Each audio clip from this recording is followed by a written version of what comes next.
Okay, James, I know you're having pain, so what we're going to do is we're going to go inside your tooth and take out the nerve, and that's going to make it feel better, okay? If you've been referring to the dental pulp as the nerve, you need a crash course in pulp biology. So, let's get to it.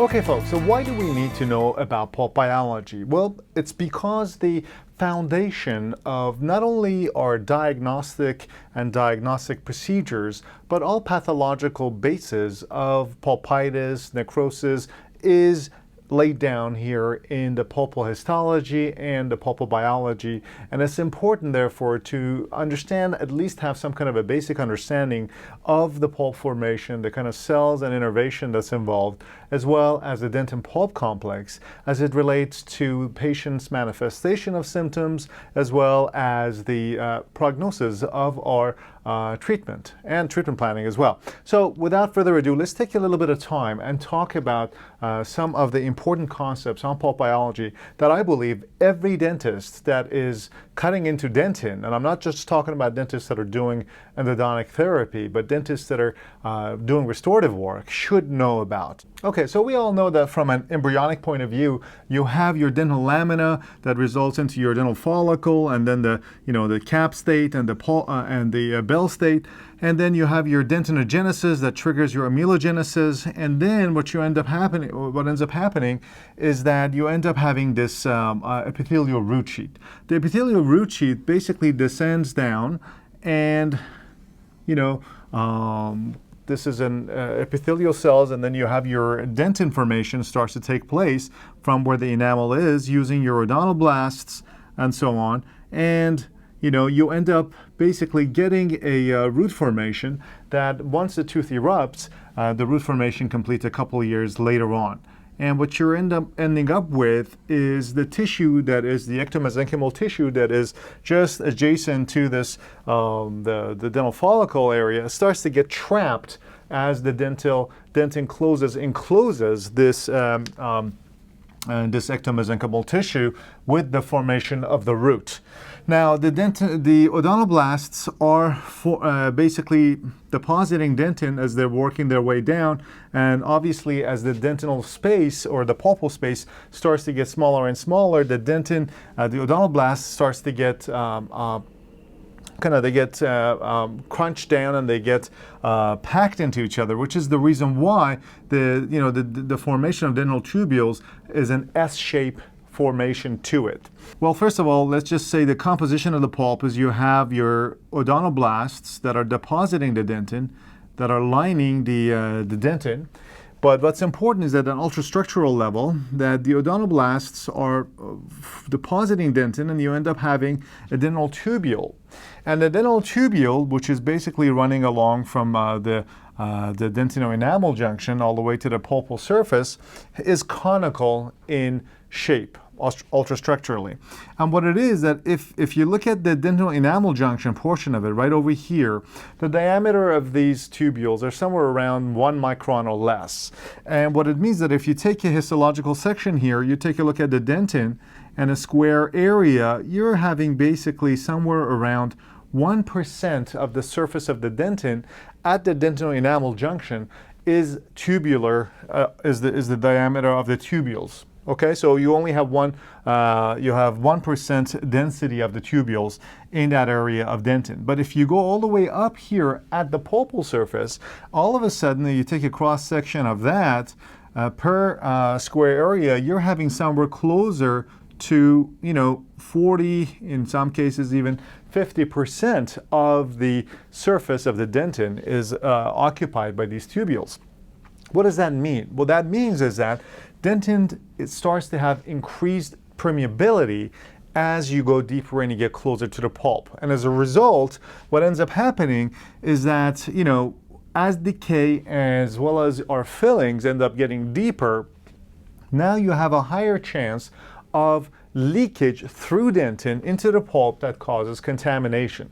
So while the diameter here is about 1% and 1 micron and less, so it's fairly, closed off, the deeper you go, it gets more permeable.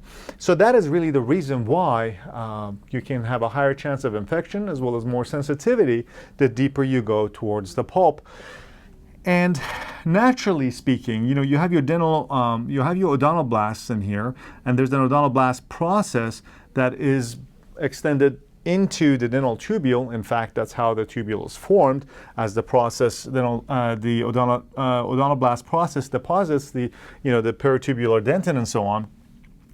But there is also a nerve fiber that goes inside here as well that gives innervation to the dentin, and that's what creates the dentin pulp complex, and the reason why our dentin has sensation.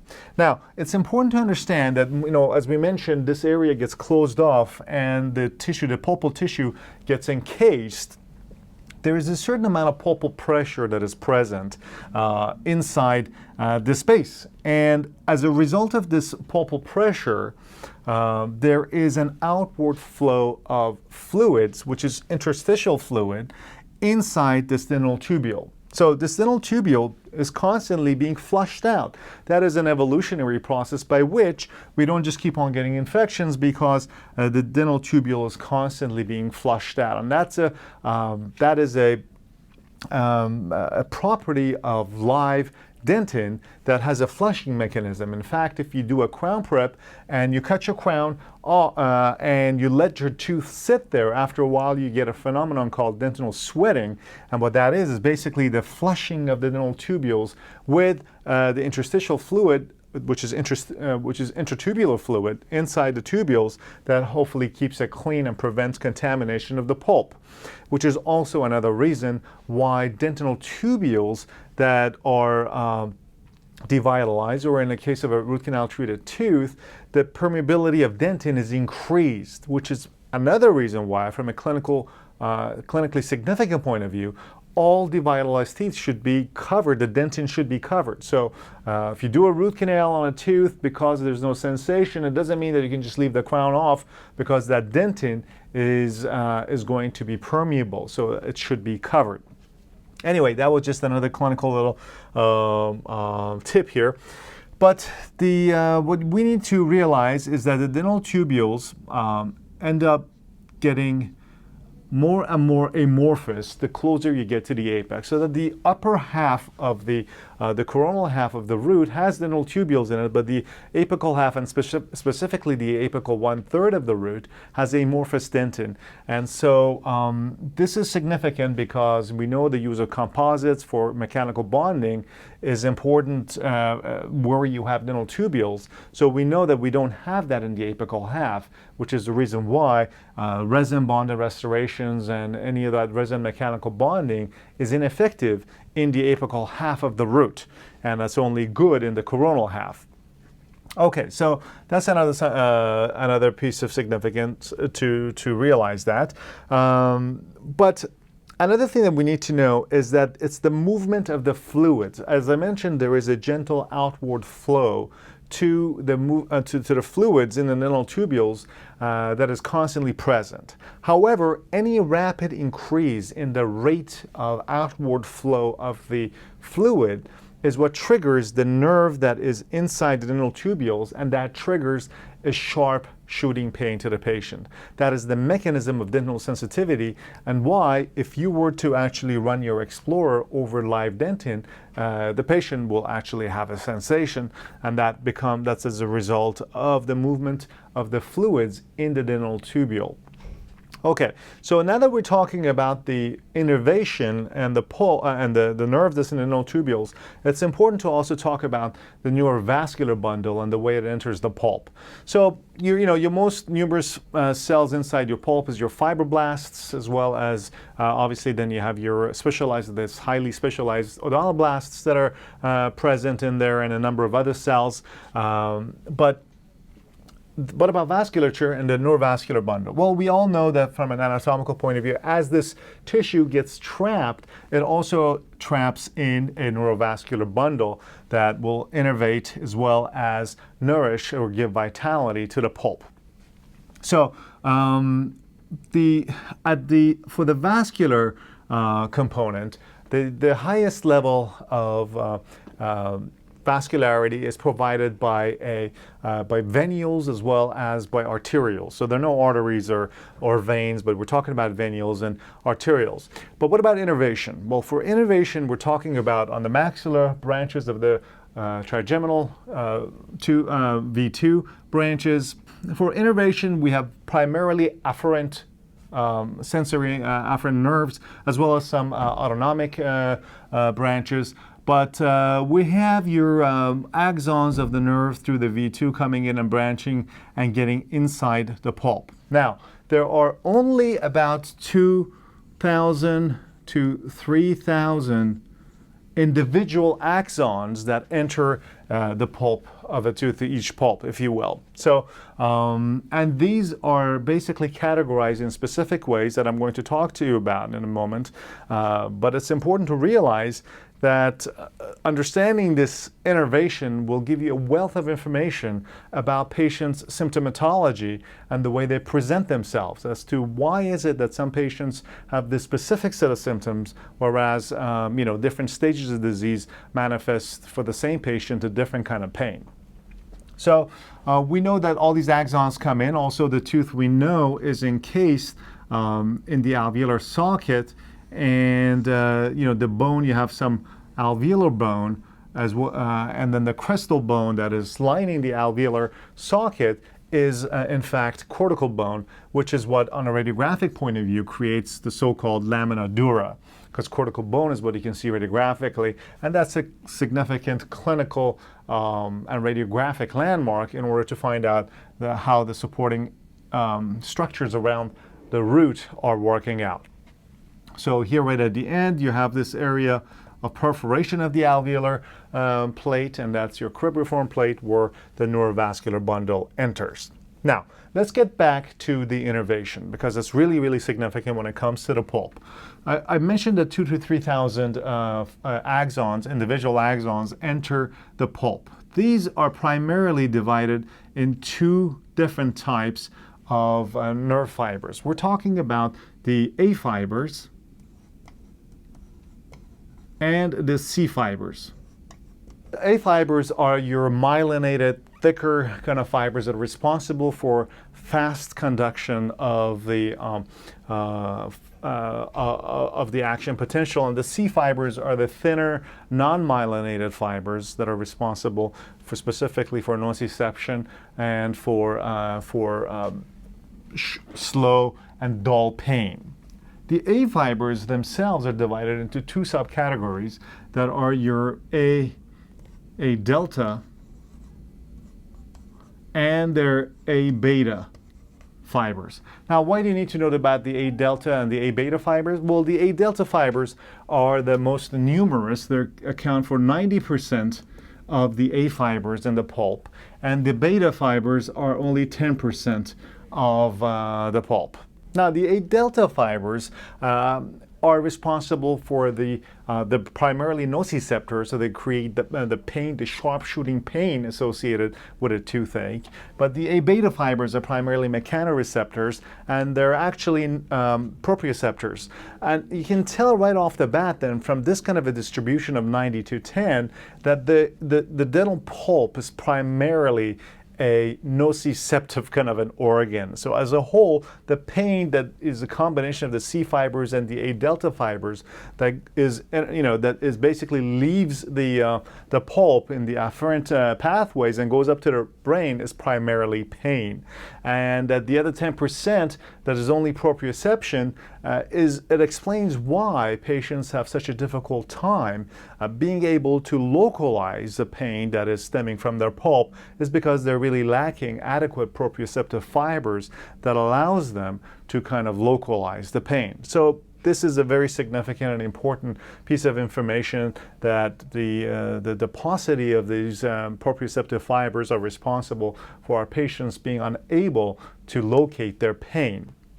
Now, what we need to know is that not only there is a difference between the A fibers and the C fibers, and specifically now with the A delta and the C fibers, but there is a difference in the distribution of these nerves in the dental pulp. The A fibers, primarily when they enter here from the end, they end up creating a plexus, so-called the plexus of Raschkow, which lines the periphery of the pulp. These are the A delta fibers, are the ones that create this condensed plexus of nerves right adjacent to the dentin, and these are the guys responsible for sending individual axons into the dental tubules. So therefore, because they are A delta fibers that are myelinated fibers, that explains why the pain that you get from dentin is a sharp shooting one, because that's the kind of pain that the A delta nociceptors tend to kind of conduct. The C fibers, on the other hand, that are the unmyelinated thinner ones, they kind of stay right in the middle of the pulp and they branch out. And these are they stay in the center of the pulp, in the so-called pulp proper. So that gives us another piece of information here to understand. What it means is that the peripheral area that gets inflamed first is giving us the sharp shooting pain. And because the mechanism is dentinal sensitivity, cold sensitivity is triggered by the A delta. So A delta fibers give us cold sensitivity, and also the dentinal sensitivity, right? Also, it's important to note that these are the same fibers responsible for doing our EPT testing. When we do our cold testing, we place cold on a tooth. What the cold does is it causes contraction of the intertubular fluid. And this contraction creates fast movement, which triggers the A delta fibers. And these A delta fibers give us a sharp shooting pain that goes up to the brain, and the patient will certainly respond about that. Later on, so as you can see, the peripheral nerves will die first because they're closest to the dentin, and that's the injury or the caries starts from outside and moves to the middle. The C fibers, on the other hand, are responsible for your heat sensitivity. So now it's starting to make sense, right? Because you always, pulpitis in general starts from some kind of, cold sensitivity, and then in later parts of the disease it moves on to heat sensitivity. And this is the mechanism for why that happens. The reason is because first the A delta fibers that are in the periphery get involved. The patient recognizes those symptoms. As the pathology progresses and inflammation starts to spread deeper into the tissues and ends up in the pulp proper, now your C fibers end up getting involved, and they're responsible for your heat sensitivity. So patients later on end up having heat sensitivity. Now, we also, all of us have seen clinically patients who come in with severe heat sensitivity, where only cold will help alleviate the symptoms. And what that is, it is essentially a situation in which heat causes vasodilation, and what the vasodilation does at that stage is it actually creates, it increases the intrapulpal pressure, and that triggers the C fibers. But then at that point, once the C fibers are dead, because they're the periphery, the cold will actually cause vasoconstriction, which will alleviate the symptoms from the heat, which is triggered, as I mentioned, by vasodilation. So it is an important concept to understand as well. This is how the progression of the symptoms go on. We all know that our inflammation ends up being irreversible through two criteria. If the pain becomes spontaneous, and that means that the inflammation has become more widespread and is more in the pulp proper, and also if the response to thermal stimulus becomes lingering, in which case that means that it isn't just a mere contraction of the fluid, it is beyond the contraction of the fluid that's triggering the A delta fibers. It's actually due to physical injury to the pulp as well as the pulp proper. So these are important things to understand. So we learned several important concepts. We learned about the concept of permeability of dentin, which is very significant for all your restorations. We learned about the innervation of the pulp and how it signifies different pathognomonic symptoms along the cascade of inflammation in a patient that is reporting to you with a chief complaint of pain. But now let's take a look at also, this is inflammation in the pulp. At this stage, you have to do vitality tests and so on to find out about the condition. Once this inflammation inside the pulp progresses and moves down to the apical area, then you end up getting inflammation down here. And when you get inflammation down at the periapical area, that's when your percussion tests become valid. Because at that point, when you percuss on the tooth, the whole tooth and the root becomes an extension of your mirror. And you're basically, all you're testing at that point with your percussion test is the status of the periapex. Of course, it also gives us information about the lateral areas of the tooth, whether there is inflammation there. So that's, it's not only right at the apex.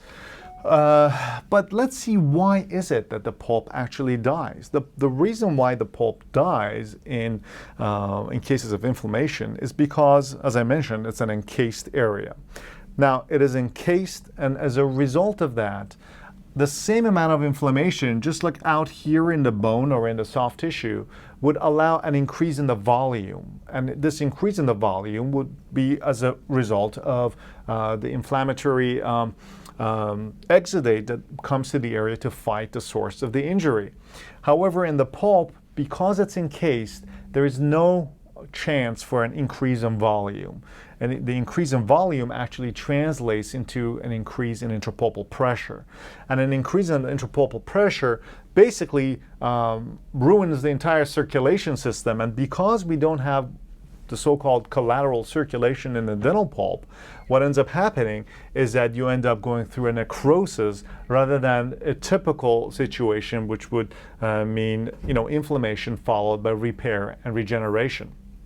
In the case of the pulp, you end up getting necrosis, and the necrosis results into an empty space that could then be infiltrated with bacteria and chronically, and then end up shooting out the end of the root, which will then maintain the infection. Of course, the entire essence of root canal therapy is to understand the physiological basis of this process and then get access to this space, which has now become a dead space, decontaminated, disinfected, remove the bacterial source and the burden, and then obturated, which would then eliminate this space as a potential source for egress of bacteria into the periapical tissues, which will then maintain the infection.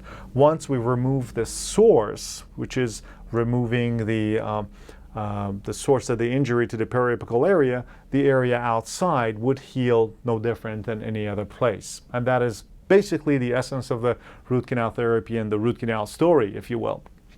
But let's just go back and talk a little bit about some of the other symptoms that occur clinically in patients. For example, what is the problem when you end up having the difference between a percussion response versus a biting response? What ends up happening is when you're having a patient bite into a tooth sleuth, you end up having cuspal deflection. And what this means is that the tooth is not quite as as rigid as we may think. There is movement, and this movement always translates into the same issue of movement of the fluid into dental tubules, which is why if you either have a crack in the tooth, which will allow this opening and closing of the crack, which increases the fluid movement and creates a sharp pain, or if you have a restoration, but your restoration doesn't have a good bond. If you've lost the bond on your restoration will basically give you the same response as a crack would, because the margin ends up acting like a crack. So you have to keep that in mind, that all of the sharp zinging or fast action tests that you will get from cuspal deflection as a function of fluid movement in the dental tubules, which is actually called the Brandstrom theory of dentin hypersensitivity. Anyway, so these are some of the underlying bases of pulp biology, and I think everybody should be aware of. And I think we're going to come back to these in the future, and their significance should be the underlying theory or the scientific basis upon which we build the entire science of endodontic therapy, as well as diagnosis and treatment planning. Anyway, I hope this was informational to you, and I hope nobody fell asleep during this. But if you have any questions, don't forget to post them in the Ask the Faculty questions section of our website at reworldendo.com. And for Reworld Endo, I'm Ali Nasseh, and I hope you found this information helpful.